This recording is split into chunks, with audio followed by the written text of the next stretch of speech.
All right. I'd like to call the Bristol Selectboard meeting to order on Monday, November 7th, 2022.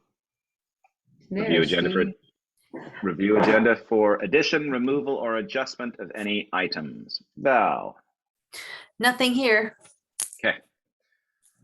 Item 2, overview of Zoom meeting operation and procedures. Rules for participation. Please mute your microphones if you're on Zoom and be recognized by myself, Chair, if you wish to speak. Item 2, public forum. Opportunity for public to speak on any item that is not on tonight's agenda.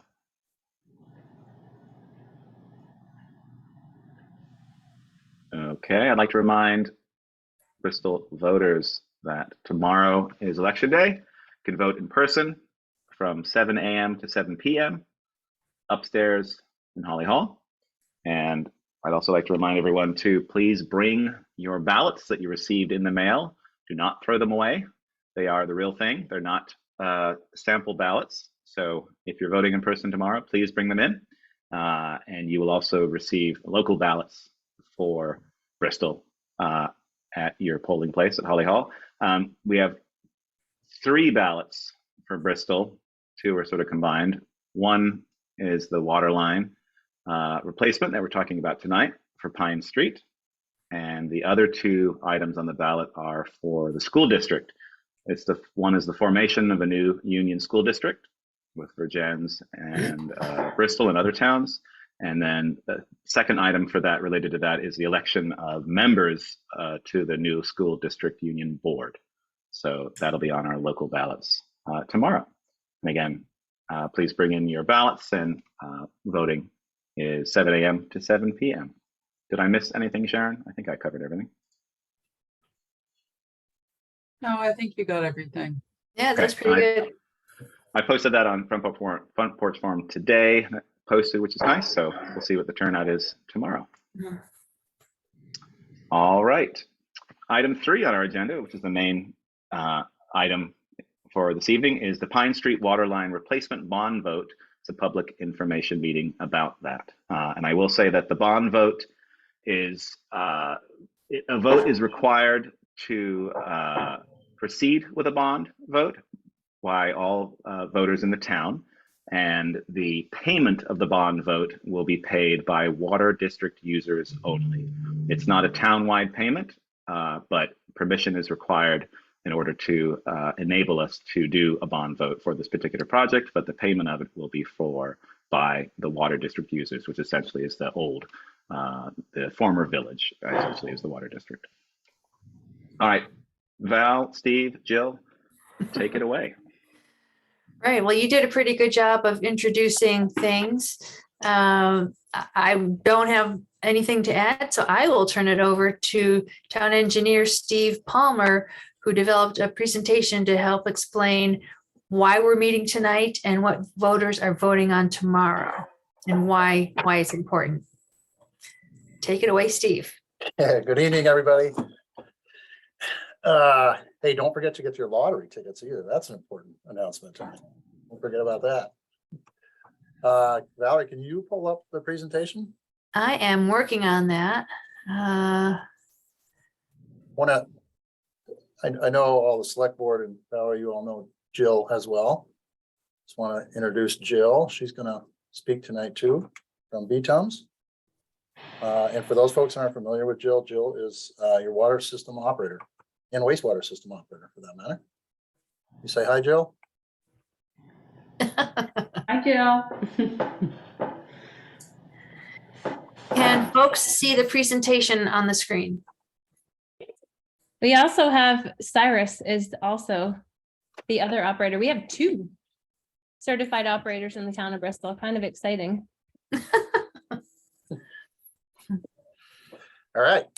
Town of Bristol Pine Street water line replacement. Okay, so I got involved with this project a couple of years ago. I used to work for a company called Green Mountain Engineering.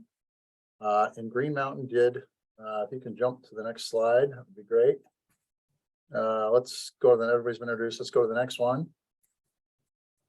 Thank you. So Green Mountain did a preliminary engineering study, which is essentially a pretty in-depth study of your entire distribution system. Okay, so the town of Bristol has it's a little over 10 miles of water distribution main, if you want to think about it that way. It's the majority of the system is pretty old. The majority of it was installed in 1905. There's obviously some sections that were installed much more recently than that, but the great majority of it is pretty doggone old, as you'll see as we move along. Next slide. Oh yeah, by the way, in this slide right here, sorry, in that slide right there, you can see here's the project location. Really, it's really between North Street and the town garage. Okay, so it runs roughly about 2,600 feet. Okay, next slide, please. We kind of went through this. GME did the preliminary engineering report. It was a pretty in-depth report. And it's one of those things that you definitely want to read at night just before you're going to bed. But there's a lot of good information in there. It didn't just cover Pine Street. I mean, this covered your entire distribution system. It was really a plan for you folks as a town on what needed to be done in terms of infrastructure maintenance and how you're going to get there. So it's for folks that are interested in that kind of stuff, it really is a good thing to understand. So really the basic findings out of this, as we were talking about, you've got a little over 10 miles of line here. They recommended, and Green Mountain Engineering recommended that you replace about 33,000 lineal feet. The great majority of that, 95% of that replacement, is stuff that was put in 1905.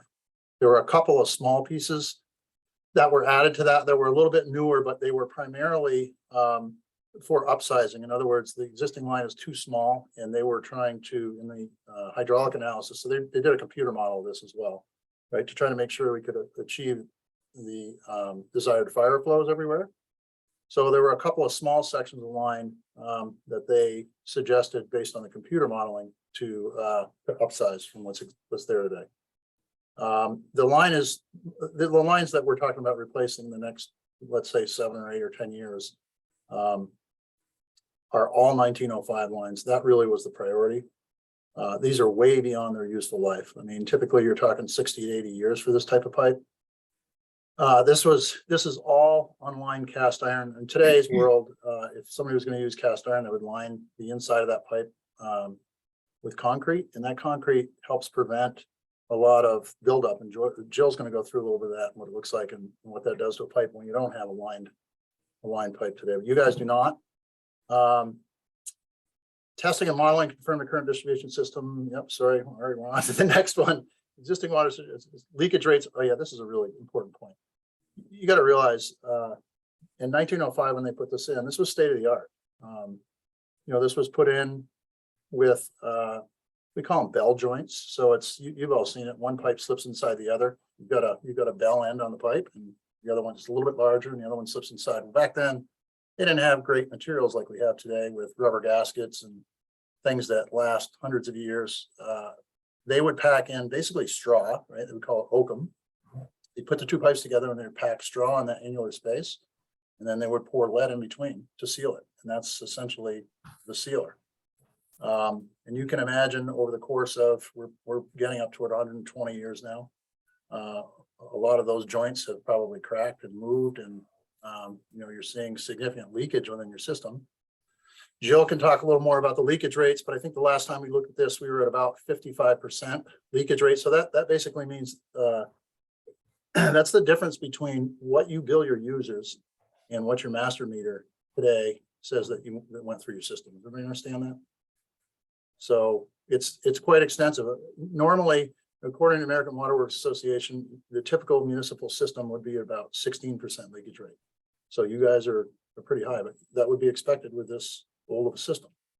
Okay, so here's some of the issues. I mean, and really, there's no alternative when piping gets that old. It's not at a point where you can reline it or do other things. There's no alternative really to replacement.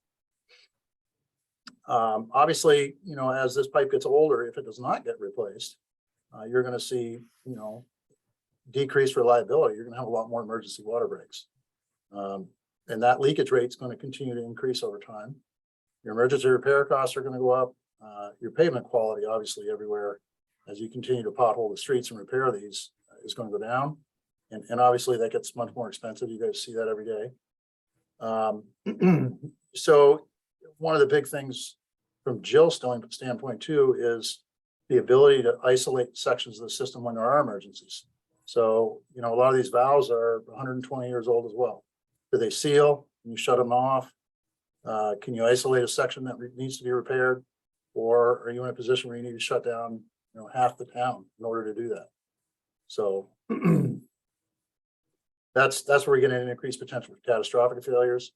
There's increased risk of distribution system contamination, increased annual operating costs, including electricity for pumps, chlorine treatment system replacement parts, right? Everything's working a lot harder than it needs to. Okay, next slide.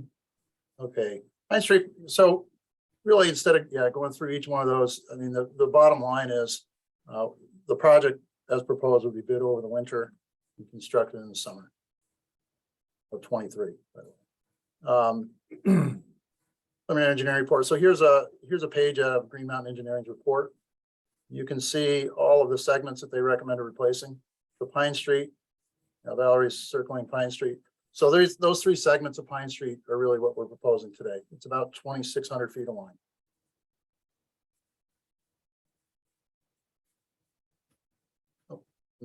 Yeah, we kind of went through that already. Next slide, please. Okay, Jill, are you ready? I am ready. So what you are looking at is a person that is going to have a heart attack. Just kidding. That is what the inside of a person's veins would look like and arteries would look like if they were getting close to not having nearly enough blood flow, not enough oxygen, and they're going to have a heart attack. This is called tuberculation, and this is what is in the inside of these cast iron water mains. So it's years and years and years and years and years and years of mineral buildup. So now instead of having that whole 4 inches or 6 on all these 1905s, I think they're pretty much just 4 and 6 inch lines. We have maybe, I don't know, 2.5 inches, 3 inches in some spots, kind of a star-shaped pattern for the water to go through. So we don't have nearly the water flow that we would have. So it starts constricting to be able to have the quantity of water going where you want that quantity to go for fire flows. And also you can imagine that valves that are seated into these water lines, they're sitting right in line, are going to fill up with the same material and not be able to go up and down anymore. So they're up and they're open, but when it's time to close them, you can't get a valve to see its way down when the circle is no longer open. So that is what we're dealing with, is, like Steve was saying, more than half of the system like this. I'm kind of excited to hear that it's 2,600 feet out of 33,000, because to me it's like, ooh, we're like 8 or 9%. So that's kind of exciting. This is an existing, we call them a customer service, but a street service. Actually, this is the town side because that's the corporation. Yep, that is the town side. That's why they're calling it a street service line. So that's the cast iron water main, actually right on Pine Street. And that is what it looks like when the water decides it's going to bust right through the service line just after the corporation. That leak right there, that size hole will give you anywhere from like a 3 to a 5 gallon a minute leak. Imagine if there's 100 of those in town. Take that times 1,440 minutes in a day, and that is why we are losing half the water that we're making, is that, the joints, etc. So Jill, that's might be a good lead in to talk about the service lines and the fact that we're at least going up to the curb stops with the replacement. That's awesome. Yeah. So under the road, we're at least going to the curbs. As far as what we call the customer side, leaving the curb, I believe that's still up to the individual customers. The nice thing is that while they're down there digging, at least the customers can see what they have. And right. I can tell you, as the water operator, Cyrus and I are going to be paying attention to what we see and right. logging it down. And so what that means to the average homeowner is basically what the town's going to replace is from that main water line under the street out to the edge of right of way and the side of their yard, if you will. Yeah. Perfect. And that's just what it looks like. We just actually are in the midst of replacing a customer service line today and tomorrow. And that is exactly what her service line looks like on West Pleasant Street. So that's what happens. Those old iron service lines, they just, they fill up with minerals and they eventually just completely fall apart. That's a really pretty picture of there, the cast iron pipe and where the joints come together. So the inside doesn't look too different than the outside. And this is a new water line that's being put into that old pipe. Yep, because that was leaking pretty bad. That was busting up out of Pine Street on a Saturday when everybody was trying to bring their garbage down to the town garage. No. Yep.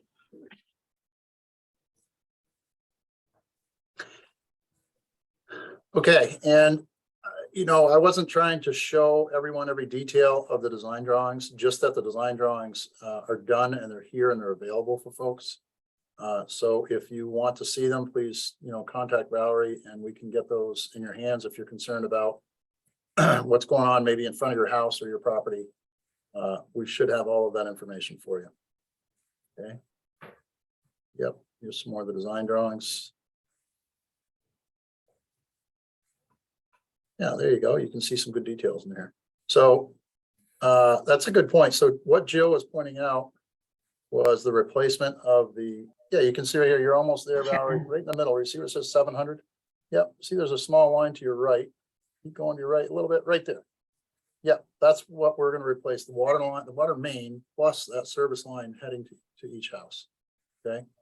As I understand it, Jill, maybe you can clarify this, but the homeowner owns from the curb stop, which is a valve, right just about where you're at the edge of the property line to their house. Is that correct in Bristol? Yep, so the town owns the curb. They own the curb box. They own the section that goes from the water main to that curb box. As that water line is leaving that curb valve, that water line belongs to the customer. And that goes from that, as it's exiting the curb into their home. And then Okay. there's also a meter set, which is not part of this project, but When you refer to the term curb, I think another term is curb stop. Is that right? yep, it's a curb stop valve. Some people call it the customer shut off. So there's lots of ways to describe it, but it is definitely the shut off between the town section and the customer section. And it's like if somebody's valve inside of their house failed, that is the curb that you'd want to shut off so their house would not flood. Right. Or you need to replace a meter or do any type of plumbing work where you didn't want that water line to be live. Exactly. Most plumbers call us before they do work inside of somebody's home because they don't want to count on that first valve coming into the house not failing. So they make sure that that curb functions and shuts the water off before they break open any water lines inside of the house. And Okay. here's a view of the water lines going under the road to the other side of the street. Yep. Mhm. Yeah, so the goal really was to replace everything within the right of way, okay, to the extent possible. So you folks in the future can feel comfortable when you pave a road or do whatever, you're very low likelihood that you're ever going to have to go back and dig that up. Okay, next. It's just a little more, it's kind of the same thing, but like I said, folks can go in and Valerie will have all of this stuff for you if you need it. Okay, next. Steve, with Yes. going across the road to the, whether the water line is on the one side or the other, houses are on both sides, so you gotta go under the road for water lines and the curb stops on the opposite side for that house. Correct. They're gonna be protection for that water line. Frost in the main road probably will go a little deeper because no snow coverage. Is there gonna be protection for that of some kind or go deeper? Minimum, everything will be placed a minimum of 6 feet deep. There are a couple of areas because of the design of the future stormwater line that we were a little bit shallower than that. And yes, we will insulate. I think there were some sections that were right around 5 feet. And we propose to insulate those wherever we don't have at least 6 feet of cover. And that's a good point. On these design plans, you can see the elevations That's right. of the line. So this shows the elevation of the line. Darla posed a question. She says, if a homeowner wants to replace their line to their home, can it be done during this project when things are open? If not, how would they make arrangements to do that? Excellent question. Good question, Darla. That's a good Jill question. So here's how we go about that. We get requests from customers very often that they'd kind of gotten to the point where they believe it's time to replace their customer service line. We tell them the best thing they can do is go out and get bids from the local contractors or a contractor of their choice or a particular person, and that we can also bid that if they'd like us to. But it's whatever works for that person because they own it, and it's whatever they're comfortable with. One important comment to make is that any work in the right of way requires approval from the town, the public works foreman, and maybe the select board, depending on the type of work.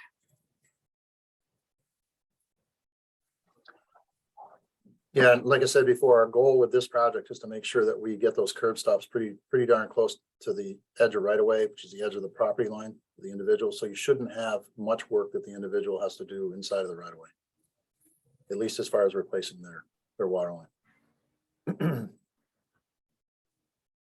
Just some details. There was a question earlier about the insulation. There's an insulation detail right there.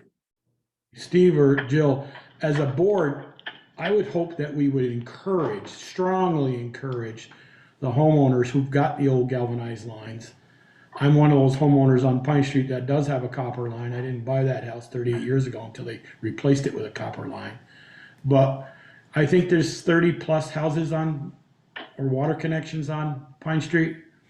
And if we had 28 or 30 of those that were still old galvanized and were potentially leakers, using your math, Jill, that's about 1.5 million gallons a year. I would encourage this board strongly to encourage the homeowner. We're going by, you might have it all the way to your cellar. Because they're not, if it's leaking from the curb stop to their cellar, they're still not paying for it till it gets to the meter. And it's still a payment that the town's going to pump water that we're not getting. And to me, I would encourage and try to work with the homeowners on a payment plan. While we're going by, we'd like to replace it all with copper, all the way to your meter in your house, in your basement. I would encourage the board, once we get closer, to encourage the board to strongly encourage homeowners to do that.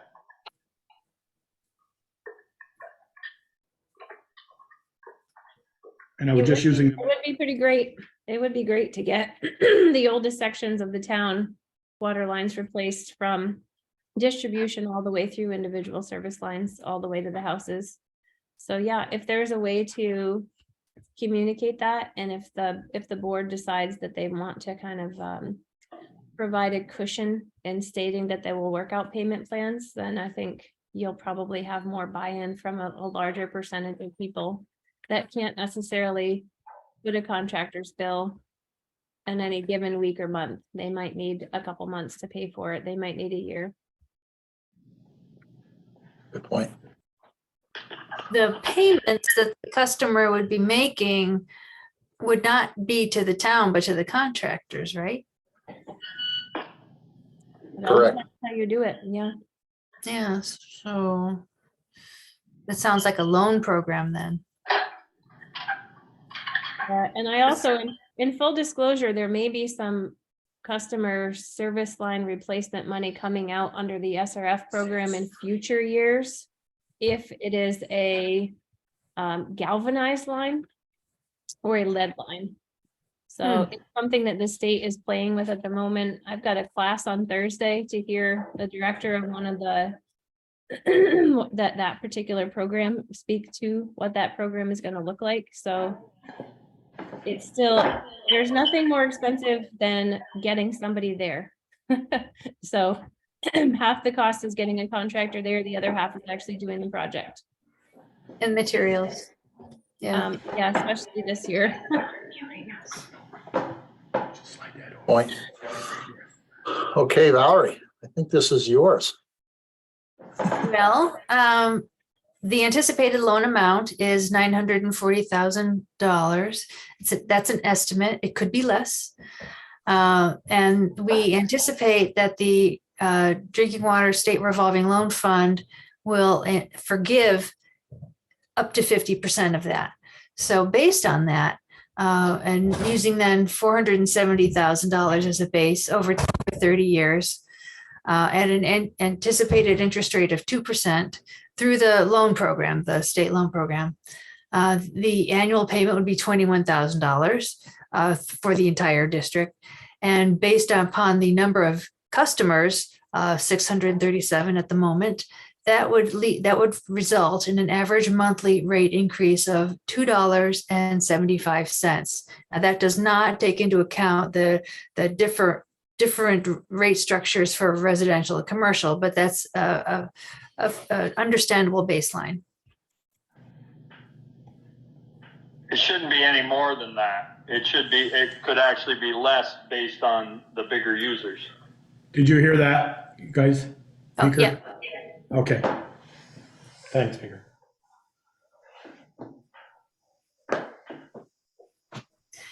So Peter is tuned in? Yes, I got him on cell. I texted him and then he said, call in. So, He can't keep away. That's great. Okay. All right, I think that's our questions slide. I'm sure we can Oh, say, there we yeah. go. Oh, yeah. That's when we still had a few leaves left. Any questions from the public or from board members or anyone else tuned in this evening? pretty well. I've seen Jill and Cyrus there more than once as I travel down that street. There's a problem child there for a number of times. And that water line does run in that eastbound lane headed towards North Street. Will the new water line go in the the west, I guess the southbound or westbound lane? Actually, if we can back up in slides a little bit, Valerie. So everybody will stay on water till the new one's in? Yes. Everyone will, and the interruptions for folks will be minor when it happens, right? Each one will get transferred individually, but if you can back up in slides to number, let's start at maybe 15. Yeah, right there. Oops, sorry, 13. There you go. Okay. You know, we don't show the center line of road here, but you can see, if you can zoom in a little bit, Valerie, please. Yeah, that's a little clearer. You can see, you know, the road is in gray, the street Okay, today. yeah.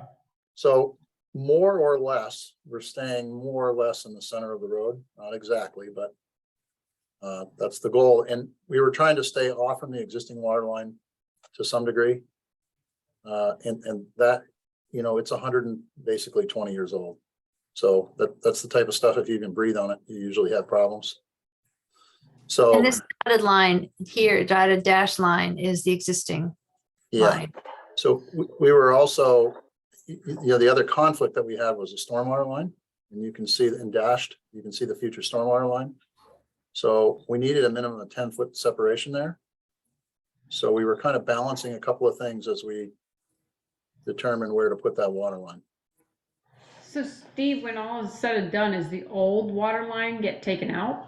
No, it gets remove abandoned in that? place. Oh, so you just leave it in there? Yeah, Oh, yeah, it would cost a fortune to pull that line out. probably compacting that new water line will probably have more leaks in the existing one. I'm hoping that any major breaks hold off until we get done. He's not wrong. All they did was pave like a tiny little patch and it caused a water leak. It was just from the paver rolling and Right. rolling on this. Eric was doing the best thing and just paving this horrible spot on the road, and the following day. Those old joints are pretty brittle. Yeah, So, happened. I know, we're just not gonna whisper at it or anything. yeah, no, and Jill and I will work on trying to make sure that we've got some pretty good isolation valves on both ends of the street before we start. So. You mentioned stormwater. Is that this dash line here? Yes. And that is not part of the plan. It was originally hoped that we could integrate stormwater into this plan, but time was not on our side in order to move the water plan, the water line plan forward and to get the funding in place.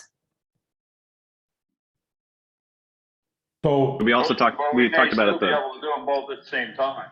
did right, you hear, exactly. Speaker? Yeah, I was just gonna ask the same thing. Will we be able to do them both at the same time though? Possibly. Yeah. Yeah, Um, the last meeting we talked about having it, we talked about the potential of combining the projects, but in the end, I think we decided it would be best to have them separate, but they might be able to happen at the same time, but as separate, completely unique projects. Well, they would have to be, well, kind of have to be because the stormwater would be paid by the town, not by the water district. Right. I mean, that was one of the reasons to keep them separate, but it wouldn't necessarily mean that we'd have this disruption putting in the water line and then 5 years later have a major disruption putting in the stormwater. We try to combine them as best we could, if the potential was there. Steve, I don't have the figure. If the same contractor got them both, they'd probably do it all at the same time. And it's just going to be a matter of timing if we can get the financing and everything in place in time to do it with the water line. Yeah. That's a good segue, Peter, for the question of financing. I don't have the figure in front of me, but Steve, can you tell us what the estimate was at the time for the stormwater project? My recollection is it was just under 600,000. And at the moment, we don't have funding in place for that. Correct, to my knowledge. Right. I could pull that up, Valerie. I'm just off the top of my head. I think that's roughly where we were. And even if that's not the most accurate number, it's in that range. Right. I'm in the process still of scouring potential funding sources. But the challenge there is even if I find one that fits, the timing might not work. Yeah, and I have on my agenda this week to get a hold of your road foreman. I've had a couple things I had to get out today, and we're going to meet and see if we can find some ways in certain sections of that street to maybe do some other things that might be less expensive. Yeah, that would be good.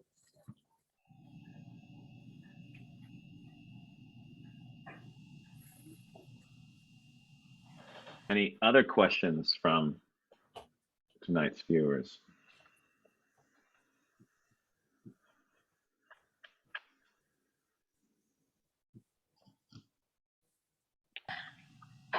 What was that, Jill, what was the percentage of this compared to the entire town water system? You said you mentioned it previously. You were quite happy with this amount. Well, he said we needed to replace what, 38,000? 33,000, I think. 33,000, and you said this was 2,600. Right.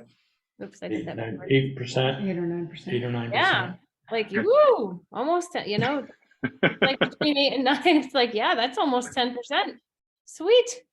And Pine Street is the longest of the streets, so perhaps with our next venture, we can do 2 or 3 streets at a time in terms of a funding package. And Steve, we don't need to flip all the way back to the chart, but we had Liberty Street there, within the top 5.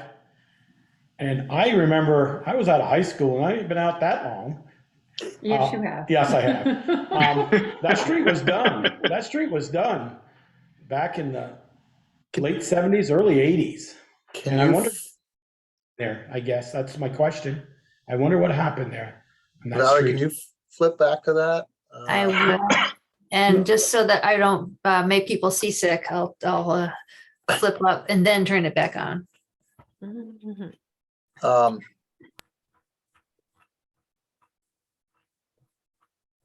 Let's take a look at what the age is in there. I'm gonna say 78 to 80.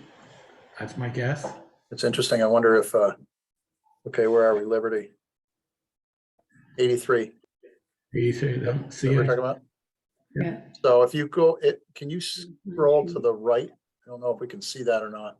Way to the right-hand side, there should be a rationale for the recommendation.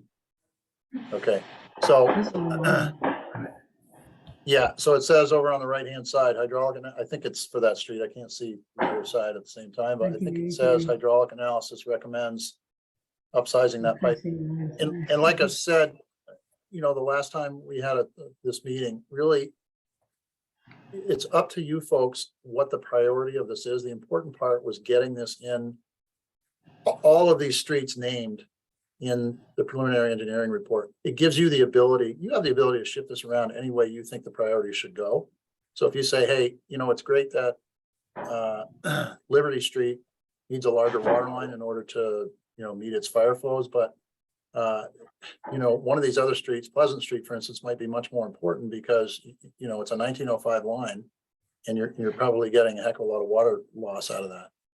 Mhm. So, I mean, those are all discussions I think you guys are probably going to have as you move forward with this list. Well, why I asked that, Steve, 1983, the quality of the pipe may be there, but the hydraulic analysis it wasn't giving them out of fire flow. But with Right. increasing from a 6 to an 8 on Pine, and we just did West Street 2 or 3 years ago, the big Right. dig down through there. Will that, could we do an analysis before we decide to do that street? Because it could increase the hydraulic now because we've increased the 8-inch on both sides, either end of that Liberty Street.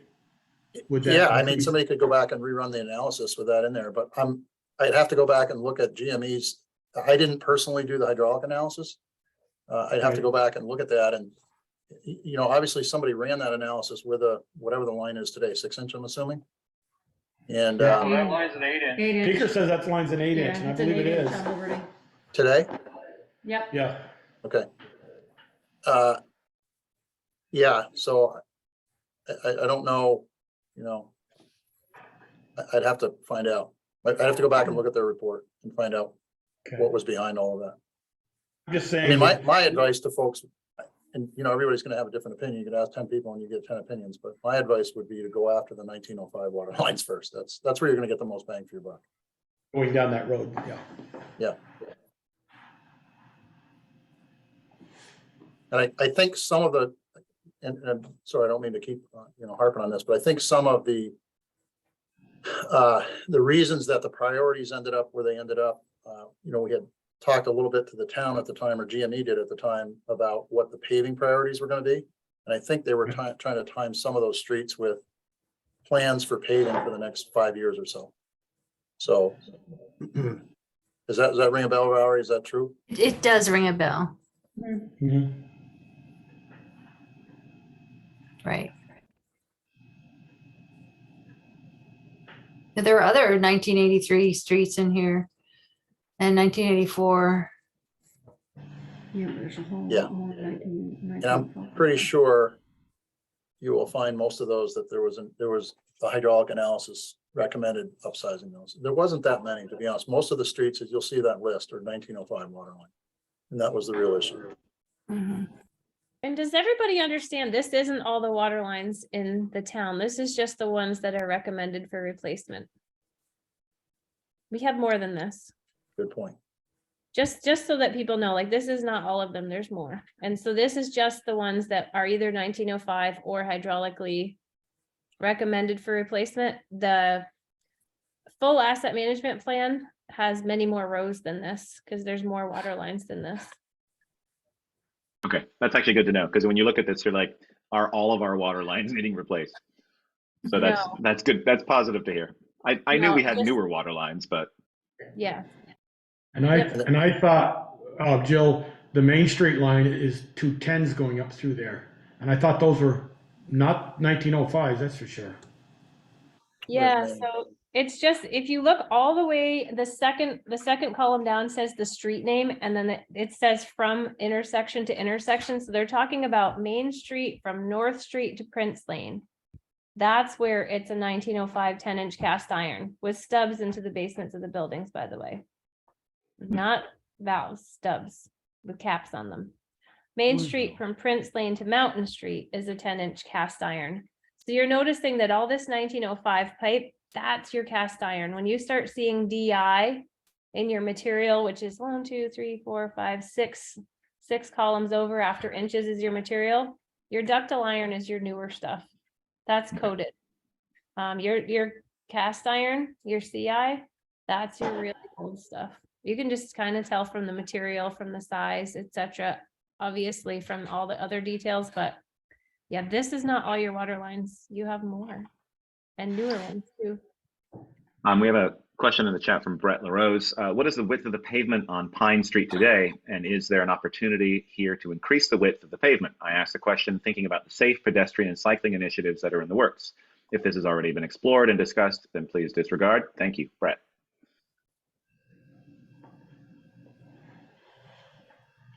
I don't think we have talked about this in terms of this project, right? I mean, I think the last time we spoke, we talked about sort of it's a fairly minimal, well, it's big, but it's minimal in terms of how much you're going into the road. But I don't think that we hadn't discussed the potential for changing the width of the road. Correct. And Alan did find out that from Maple Street to the town barn, that section of Pine Street, it's only a 2-rod road and not a 3-rod. So that narrows what the town has the obligation to take, so to speak. Right. Yeah, so it's only 33 feet, right? Right. And you know, I mean, that's really a policy discussion, you know, at the board level, but I can tell you from a funding perspective, DWSRF will only pay for, you know, roughly 8 feet of pavement cut for this water line. So anything above and beyond that, so that's what they're going to pay for in terms of a repair, right? Anything above and beyond that, and especially if it was not directly related to the water line, they're not going to reimburse you for it. Right. I think the board's prerogative with the road foreman was, that's why we've been waiting for so long, over 12 years, almost 15 years to get this water line in, because the old administrators before Valerie and before Bill was, we're going to pave that street. No, we're not paving it until we put a water line down on it. And that's why Eric finally had to do some patch, the road foreman did.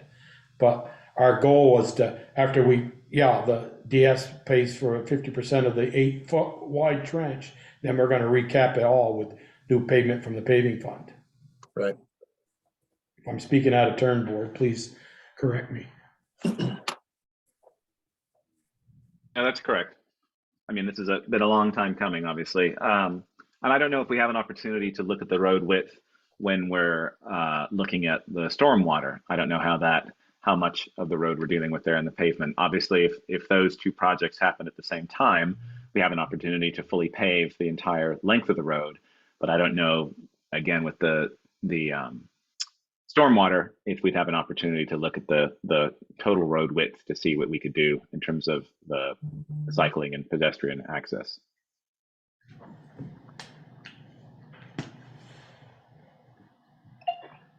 Unfortunately, I feel if you make the road wider, you're going to increase speed there, and that's something we're looking to try to curb. That's true. Yeah, no, you're right. Absolutely right, Peter. Yeah. And looking at the speed studies that have been done by the Regional Planning Commission, at least their study that was done a couple Octobers ago showed that speed on that street was actually below the posted speed limit. And so it is a good candidate for a road to have the speed reduced to 25, which we're attempting, we're looking at doing. And according to the regional planning study, the speed is fairly low. I mean, obviously you're going to get people who are going fast down the street, but the majority of the cars tracked were going below the speed limit. And I think because of with that road, it's probably that's one of the reasons why that's happening.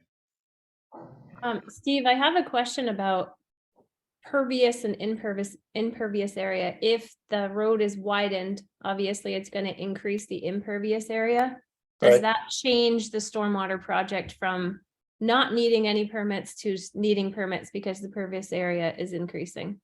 It'll depend on how much impervious area you have. Okay. So the state's going to require a permit if there's anything over half an acre now. So, if you kept that below whatever 22,000 square feet, you wouldn't need a state permit. Does Bristol have their own stormwater ordinance? May need a local permit is where I was going. No, just work in the right of way application. So the driver to that would be how much additional impervious surface you add. And that's going to be depend also, Steve, isn't it, on where we put that water?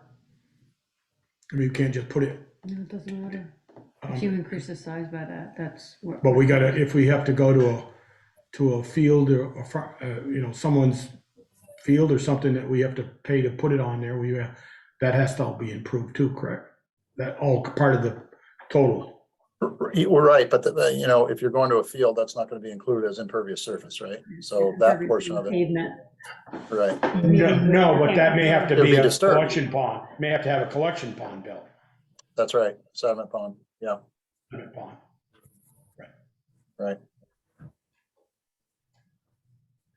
Let's not do that. Let's keep it under that limit. I guess the tricky question is, let's say it was 24,000 square feet, so now you're over it, and you split the project in two and do one half your stormwater in one year and the other half the second year. It won't matter. Won't matter. They would consider that one project, even though it's phased. Yeah, in that case, I would advise you find a way to keep it to 23,000, 22,000, Okay. and avoid the permit. Okay, I any thought further the- questions for Steve or Jill?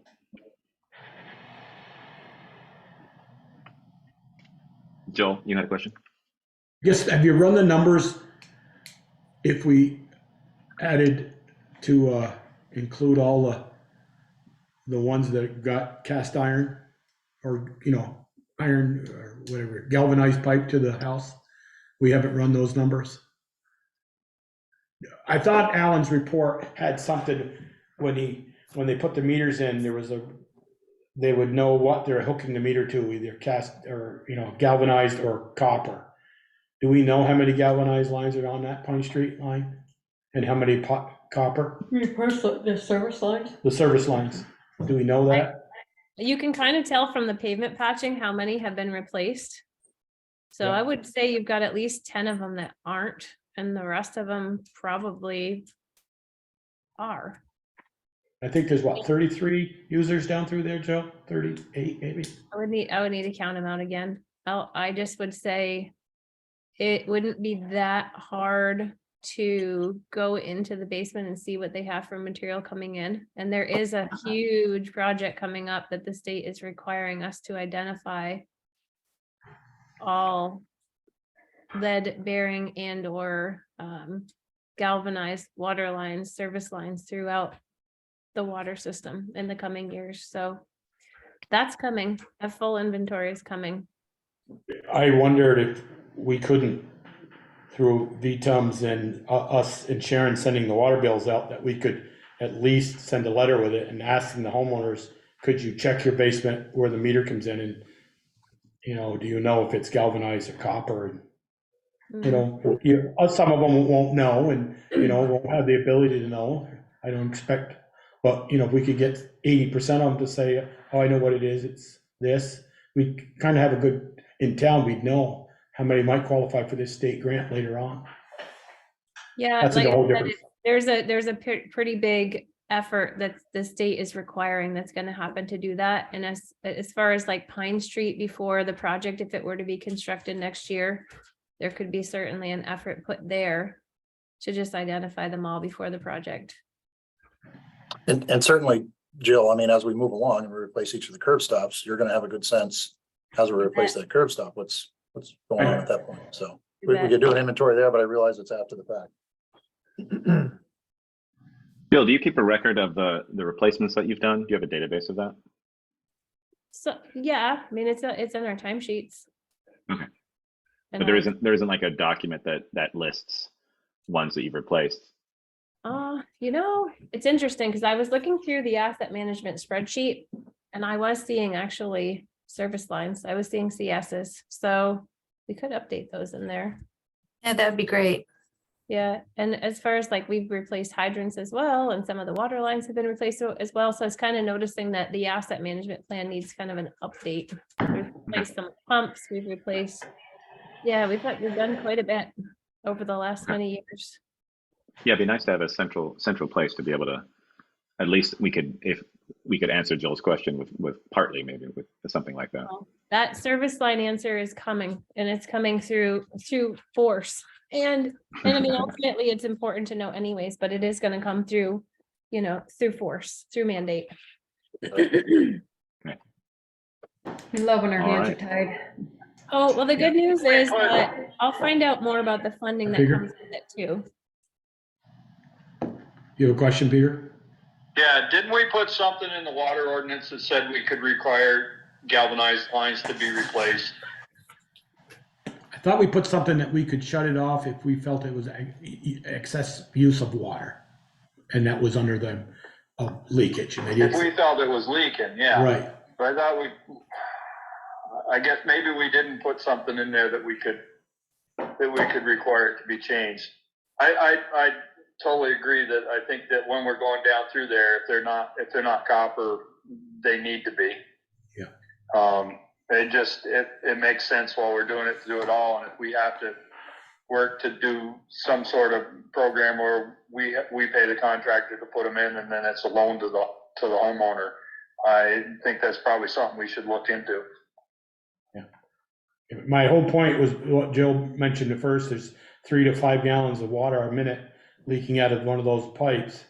And if we got 28 of them down through there that are galvanized, we've tightened up the system by a lot, but we didn't get it completely tight. We're going to be above that 15%, 16% margin because we're going to have all those leaks. And I know there's some old galvanized lines that come off there that go nowhere too, because at one point I dug up a leak and it was a 3-inch galvanized line that went nowhere that nobody had any idea of. Yeah, and then there was one in the corner of Liberty and Pine that Cy and Jill and I dug one Sunday, remember, Jill, 4 years ago, that we thought it headed for Plank Road and it didn't go, went to a barn there that was now gone. Oh, I remember somebody saying, this wetlands has been here for a good 20, 30 years. It's always been wet back here. And then I don't know how wet it is back there anymore. There's no more 1-inch wide open. Oh, that lawn now, there's no wetland back here now. Oh, my. Well, With the gravel, it goes right out. It goes right down. Yeah. Mm. This is just one of streets that we just cannot wait. As Steve said, it ain't gonna heal itself. It ain't like an old dog got hit by a car, gonna crawl under the porch and get better. It just ain't gonna heal itself.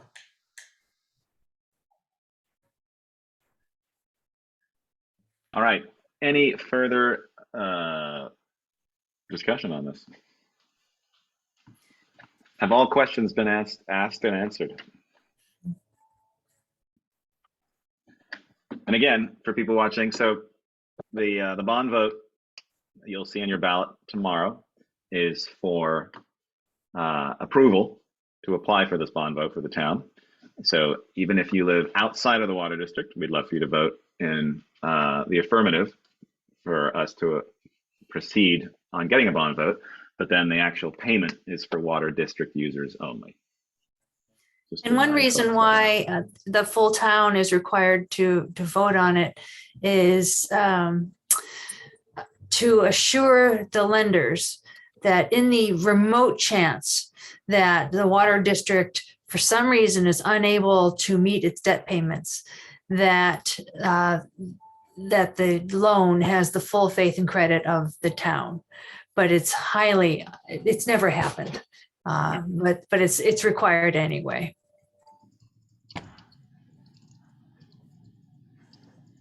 Okay. Any other items for this? I'd just like to make a note on the agenda. I should have mentioned this at the beginning, that Joel pointed out or caught the fact that on the printed agenda, the notation about upcoming select board meetings, it goes right to November 28th. It completely skips over November 14th. That's not to say there won't be a meeting. There will. Okay. So next select board meeting is November 15th or 14th? 14th, Monday. Okay. Yeah. All right. Thank you very much, Steve. And thank you, Jill and Cy, for this evening's presentation. Very informative. And for folks that will miss it, this will be recorded by Neat as well as on the town's YouTube channel as well. So if people need to go back and look at details or listen to details, it's available on online. And the presentation will be posted, the PowerPoint presentation will be Yep. posted on the website as a PDF. Correct. I have that. Just posted it just now, in fact. So you can go there and look at that. Okay. All right. Alrighty. Where's our agenda? Any other business? Item 4, correspondence reports, correspondence received. Anything, Val? Nope, not for tonight. All right. Do I have a motion to adjourn? Motion to Just, adjourn. Valerie, real quick, and I'll say you after the adjourn. Could you ask Anthony tomorrow, how long more, I think it's 2034, the bond, the huge water bond payment for the tower, for the water reservoir will go away? I just kind of want to know for future, not that I'm going to be around that long. I mean, on the board, but Peter will, and a few of us, so. No, later on income to get some more of this 1905 pipes. You know, I remember we passed that in the mid 80s, wasn't it, Peter? That reservoir? I believe so. And I think it was like a 40-year bond or a 50-year bond. I think it's like 2000, early 30s, it's due, or 28. That's depressing, 50 years. Yeah. And it was for like $34 million though. It was a lot of money to do that thing. That was a government thing that you couldn't have any more surface water. And the open reservoir was surface. So that's when we got out of taking water from Lincoln. We did they did a major lot of water improvements in the early 80s, I believe, if my memory's right. Right, Peter? I think so. Yeah. I know So it was shortly after. your dad was on the board, I believe. Yeah. So I might anyway. be able to tell you right now. Hang on.